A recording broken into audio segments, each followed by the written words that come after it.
Hola, queridas amigas, bienvenidos, bienvenidas de nuevo a mi canal. Me llamo Rafael Fernández Louro y soy profesor de idiomas. ¿Qué tal? ¿Cómo estáis?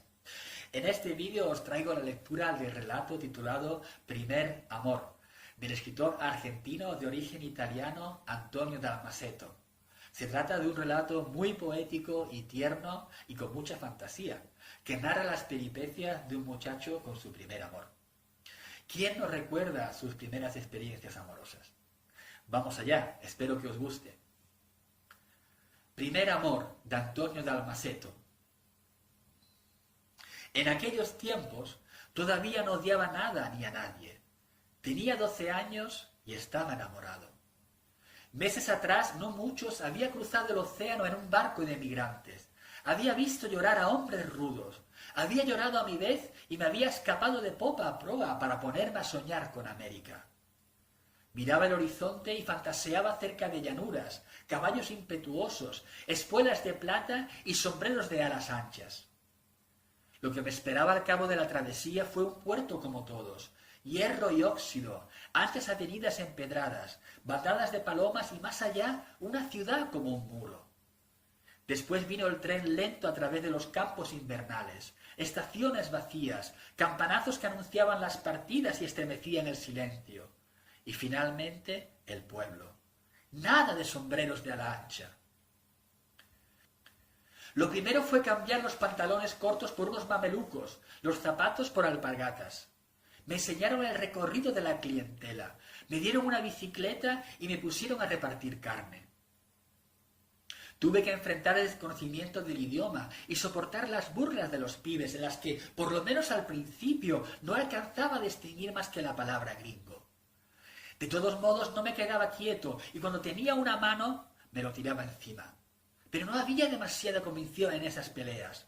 Y en los baldíos, en las calles de tierra, lo único que dejamos fueron algunos botones de nuestra ropa. Lo cierto es que ahora pedaleaba de mañana, pedaleaba de tarde y estaba enamorado.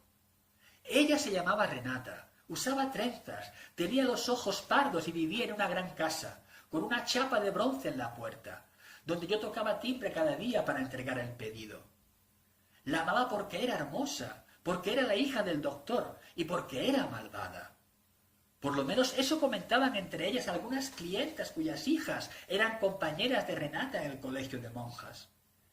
Nunca me pregunté qué clase de perversidades pudieron haberle ganado ese calificativo. Pero en esos meses, para mí, la idea de la maldad se convirtió en un atributo de la perfección. El domingo en que la vi por primera vez, Renata cruzaba la plaza con unas amigas, venían de misa. Ella caminaba en el centro, lideraba el grupo, hablaba muy seria, la cabeza erguida, y las demás alborotaban alrededor. Vaya a saber lo que sentí realmente. Quedé turbado y esa noche tardé en dormirme.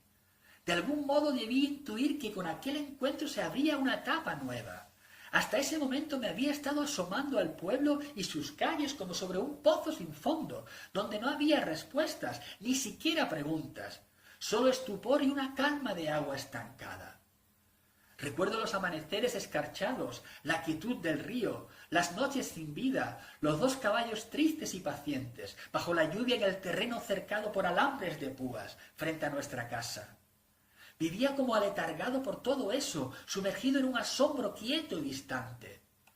No sabía si algo en mí estaba exigiendo un cambio. Era un adolescente inquieto, aunque la prueba a la que estaba sometido casi no me permitía rebeldías. No me pedía aceptación ni rechazo, simplemente me rodeaba con su abandono, me enquistaba y me anulaba. Después de encontrarme con Renata, en los días siguientes, cuando averigüé que vivía en aquella casa y me puse a soñar con ella, aprendí, entre otras cosas, que había en mí una capacidad de sufrimiento hasta entonces insospechada. Y me lo repetía a cada rato.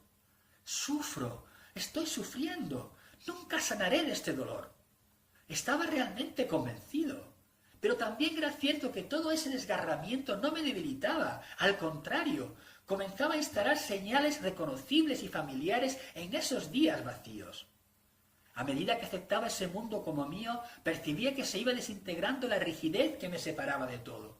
la esperanza que cada mañana respiraba en el aire frío, el sobresalto renovado cada vez que veía a Renata salir del colegio entre sus compañeras. Un delantal blanco siguió representando para mí durante mucho tiempo el símbolo del amor y la aristocracia pueblerina. Eran cosas reales que me devolvían una identidad. De este modo, sin saberlo ella, la presencia de Renata iba introduciendo cierto orden en mi desconcierto. Me hundía en la impotencia y al mismo tiempo me salvaba del desarraigo. Seguramente, por lo menos al principio, ni siquiera debió darse cuenta de mi existencia. Y aún más tarde, después del encuentro en el jardín, es probable que no haya vuelto a fijarse ni a acordarse de mí. Sin embargo, desde esas distancias ella me marcaba una dirección. Yo me sometía, sufría y me sentía vivo. Y así, aquellas calles se llenaron de actividad, de cálculos, de horarios, de estrategias. Siempre estaba yéndome o llegando. Partía en mi bicicleta con cualquier excusa. Me ofrecía para todos los mandados.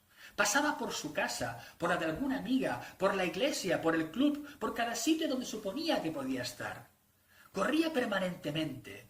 En realidad era ella la dueña del movimiento. Se desplazaba y yo respondía girando a su alrededor, a una cuadra de distancia, a 5, a 10, como si estuviese atado con un hilo, ensayando vastos rodeos, encarando finalmente por una calle donde ella venía avanzando, para cruzarla de frente y pasar a un par de metros, pedaleando fuerte, la mayoría de las veces sin atreverme siquiera a mirarla. Llevaba en el bolsillo una libreta en la que anotaba: martes 17, la vi; miércoles 18, la vi; jueves 19, la vi 2 veces; viernes 20, la vi, me parece que me miró. Una mañana toqué timbre y salió ella a atenderme. Había delirado con esa ocasión, pero no supe qué hacer y todos mis planes se diluyeron. Me quedé mirándola, inmovilizado, con mis mamelucos color ladrillo y mis alpargatas deshilachadas. «Traigo la carne», murmuré, con un tono y una torpeza que me hicieron sentir avergonzado.